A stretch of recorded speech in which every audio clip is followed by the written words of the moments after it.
واقعی داتا صاحب کے پاس آئے ہو تو ادب سے آؤ۔ مدینہ منورہ میں نعرے لگے، ساری دنیا نے بتایا کہ وہاں آواز بھی اونچی کرنا عمل برباد کر دیتا ہے۔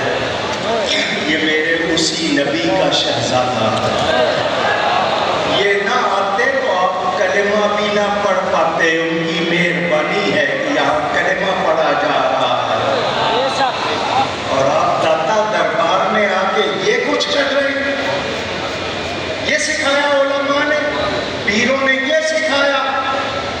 میں بہت معذرت چاہتا ہوں، میں لاکھ روپے کی ٹکٹ خرچ کر کے آیا داتا کو سلام کرنے، مجھے انہوں نے کہا کھلا ٹائم، میں معافی چاہتا ہوں، میں آپ سے خطاب نہیں کرنا چاہتا۔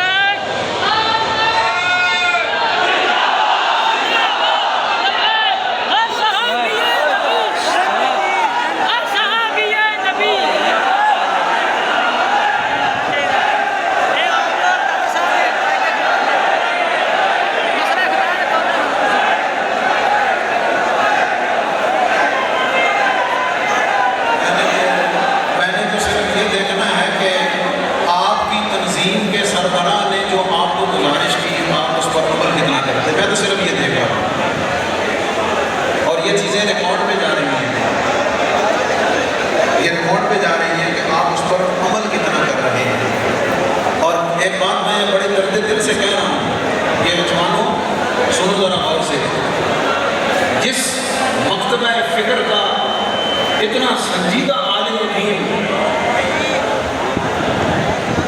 جس سکول آف تھاٹ اور جس مکتبے اور نظریے کا اتنا سنجیدہ عالم دین، جس کے والد نے ساری زندگی اس ملک پاکستان میں حضور کی محبت کا پیغام